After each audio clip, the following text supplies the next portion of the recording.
One of the things I've seen, I mean, I'm not that old to remember the whole history of British immigration, but from Tony Blair up to the Conservatives now, it's not really changed. It massively increased under Tony Blair and has then stuck there, even though consistently the Conservative Party kept saying we want to get it down to tens of thousands net immigration.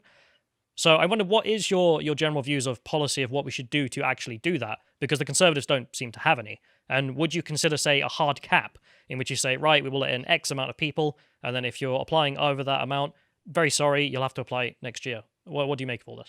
Yeah, look, as a nation, we've always actually been very welcoming with immigration.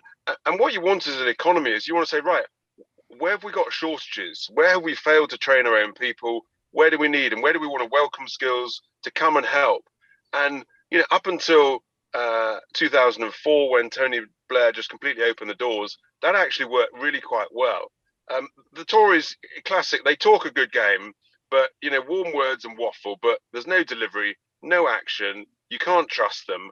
And the same is true with Priti Patel's latest protestations. The truth is that she's putting the salary level far too low, so that it's not really a control at all. The thing about borders is, quite understandably, in order to remain safe, we want to know who's coming in the country and who's leaving the country. And yes, let's welcome the skills we need, the great engineers, software, whatever.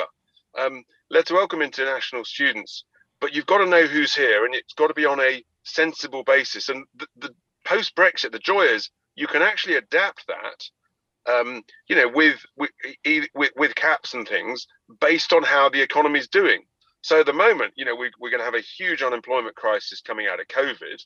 So we should be saying, right, we need to make sure that British citizens who live here, that actually we should be making sure we get those people back to work, rather than just welcoming huge numbers from overseas. And so we should be adapting it. And yeah, sometimes that will mean that actually you have a hard cap on numbers, and you say, sorry, you're going to have to come next year.